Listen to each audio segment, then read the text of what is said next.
میرا جسم میری مرضی کہنے والوں سے میرا سوال ہے، کیا جب سانس نکل رہی ہوتی ہے، جب انسان آخری سانسوں میں ہوتا ہے، تم ارد گرد ہوتے ہو سب؟ قرآن میں کہتا ہے میں ان سے بھی زیادہ قریب ہوتا ہوں، تم سب قریب ہوتے ہو، جس کی جان نکل رہی ہوتی ہے اللہ کہتا ہے میں تم سے بھی زیادہ اس کے قریب ہوتا ہوں۔ پھر اللہ تعالیٰ کہتا ہے، چیلنج کرتے ہوئے اللہ کہتا ہے کیا تم سب مل کر اس کی ایک سانس بھی اس کی جو واپس لا سکتے ہو؟ جو اس کی جان نکل رہی ہے کیا اس کو واپس دے سکتے ہو؟ اللہ اکبر، کتنا بڑا چیلنج ہے۔ ہم سب مل کر بھی بے بس ہیں، سارے دیکھ رہے ہوتے ہیں، محفل کے اندر سے بندہ ایسے نکل جاتا ہے، لوگ اس کو دفنانے چلے جاتے ہیں، اس کی موت آ جاتی ہے، کل نفس ذائقۃ الموت ثم الینا ترجعون، ہر نفس نے موت کا مزہ چکھنا ہے اور اسی کی طرف لوٹ کر جانا ہے۔ آپ اندازہ لگائیں کتنی بڑی نعمت ہے صحت، کتنی بڑی نعمت ہے صحت۔ اگر صحت نہیں تو کچھ بھی نہیں میرے بھائیوں۔ آپ کے پاس صحت نہیں ہے، آپ عبادت بھی نہیں کر سکتے، آپ راتوں کو تہجد نہیں پڑھ سکتے، آپ رات کا قیام نہیں کر سکتے، آپ قرآن مجید کی تلاوت نہیں کر سکتے، آپ ٹھیک طریقے سے نماز نہیں پڑھ سکتے۔ صحت بہت بڑی نعمت ہے میرے بھائیوں۔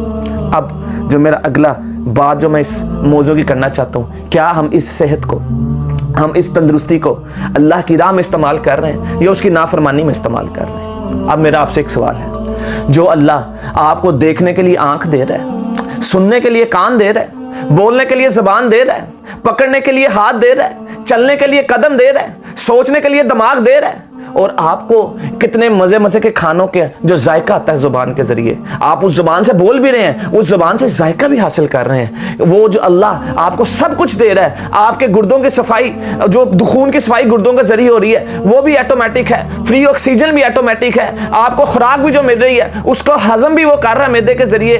آپ نے کبھی سوچا یہ کتنی نعمتیں ہیں؟ تو کیا حق نہیں بنتا کہ جو اللہ ہمیں سب کچھ دے رہا ہے اس کی عبادت میں ہم اس صحت کو لگائیں؟ اگر ہمارے پاس صحت ہے تو اس کو ہم دین کے لیے لگائیں، جو بھی انسان کر سکتا ہے آپ دین کے لیے اس کو لگا دیں، آپ عبادت میں اس کو لگا دیں، آپ رات کو تہجد پڑھیں، راتوں کو قیام کریں، نماز مسجد میں آ کے پڑھیں، قرآن کی تلاوت کریں، نیکی کا حکم دیں، برائیوں سے روکیں۔ تو کیا حق نہیں بنتا جس نے صحت دی ہے، جس نے تندرستی دی ہے، اسی کے آگے سجدوں کو کیا جائے؟ اس صحت کو، اس تندرستی کو، اس جوانی کو، اس طاقت کو جو اللہ نے دی ہے اس کی راہ میں لگایا جائے۔ اس کے علاوہ آپ بھی جو اور بھی کام کر سکتے ہیں دین کے آپ کریں، لوگوں کی مدد کریں، لوگوں کو کھانا کھلائیں، لوگوں کو کھانا پکا کے کھلائیں۔ کسی کی مدد آپ جسمانی طور پر کر سکتے ہیں، اس کو کوئی ضرورت ہے کوئی وزن اٹھانے کی یا دوسرے معاملات کی، آپ اس کی وہ مدد کریں۔ کوئی مالی اگر آپ مدد کر سکتے ہیں، اللہ نے آپ کو توفیق دیا، مالی مدد کریں۔ اور کوئی آپ کے جانے کی وجہ سے آپ اس کا حال جا کے پوچھتے ہیں، اگر وہ اس سے حوصلہ افزائی اس کی ہو جاتی ہے، اس کی تمارداری کے لیے جائیں میرے بھائیوں، اس سے پوچھیں تمہیں کسی پیسے کی ضرورت نہیں ہے، اس کو آپ جس طرح بھی حوصلہ دے سکتے ہیں دیں۔ میرے بھائیوں یہ صحت بڑی چیز ہے، اس کی قدر کرنی ہوگی، اس صحت کو اللہ کی راہ میں لگانا ہوگا، اس تندرستی کو اللہ کی راہ میں لگانا ہوگا۔ اگر آپ اللہ کی نافرمانی کریں گے، اب یہ تو ہو گیا کہ جو بندہ صحت اچھے کاموں پہ لگائے اس کو خوشخبری ہے، وہ انشاءاللہ جنت میں بھی داخل ہوگا۔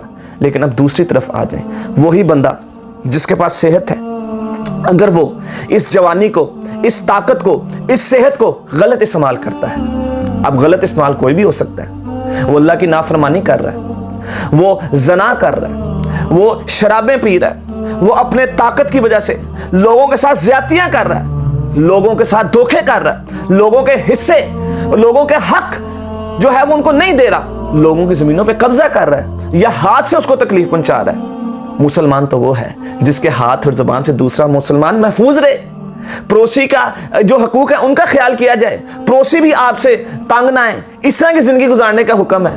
لیکن وہ جو نافرمانی میں زندگی گزارتا ہے، وہ ہاتھ بھی اٹھاتا ہے، وہ دھوکے بھی دیتا ہے، لوگوں کی زمینیں بھی مارتا ہے، اپنی صحت کو غلط استعمال کرتا ہے، اپنی تندرستی کا غلط استعمال کرتا ہے، اپنی فراغت کا غلط استعمال کرتا ہے، اس کو اندازہ ہی نہیں ہوتا کہ اس کی زندگی اللہ کی نافرمانی میں گزر رہی ہے، لوگ اس سے تنگ ہیں۔ ایسا بھی ہوتا ہے کہ لوگ ایسے انسان سے ملنا جلنا ہی چھوڑ دیتے ہیں، اور کوئی زیادہ طاقتور ہو نا تو اس کا جو روب ہوتا ہے، دبدبہ ہوتا ہے نا علاقے میں، تو لوگ اس کو بڑی تمیز سے ملتے ہیں، بڑے ادب سے ملتے ہیں، اس کے خوف کی وجہ سے، اس کی طاقت کی وجہ سے، اس کی بدماشی کی وجہ سے۔